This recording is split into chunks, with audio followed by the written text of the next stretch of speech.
চলো আজ এক রহস্যের ভেতরে ঢুকে দেখি আমাদের শরীরের অঙ্গগুলো আসলে কি সব আজব কাণ্ড করে। এই যে মস্তিষ্ক, প্রায় 70,000 ভাবনা ঠেলছে প্রতিদিন।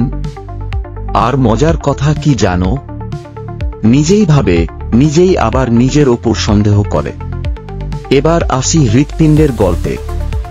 এত ব্যস্ত যেন প্রেমে পড়ার প্রতিযোগিতায় আছে। প্রতি মিনিটে গড়ে 72 বার ধড়ফড়। কেউ দেখলেই বলে, এই তো লজ্জায় কাঁপছে। পাকস্থলী, ওর তো কাজই একটাই, খাও খাও আরো খাও। জীবনের 60% সময় কেবল খাবার হজম করে কাটায়। এমনকি তুমি না খেলেও পাকস্থলী ভাবছে বিল নিয়ে আসবে কবে। ফুসফুস আমাদের নির্বে বাঁচিয়ে রাখে।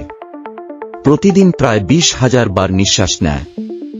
আর তুমি নিঃশ্বাস নিতে নিতে ভুলে যাও হাঁপাচ্ছ কেন। ত্বক তো যেন গাছের পাতা। প্রতিদিন প্রায় 30,000 মৃত কোষ ঝরে পড়ে, কিন্তু আমরা ঠাকুরমার ঝুড়ি পড়ার চেয়ে কম গুরুত্ব দিই। এবার বলি আসল হিরোর গল্প। যকৃত হিসেব রাখে শরীরের সব বিষক্রিয়ার, আর নিজের শরীর নিজেই রিপেয়ার করে। একেবারে মেডিকেল মার্ভেল। তাই বলি ভাই, শরীরের এই অঙ্গগুলো ছাড়া আমরা একটা দিনও টিকতে পারতাম না।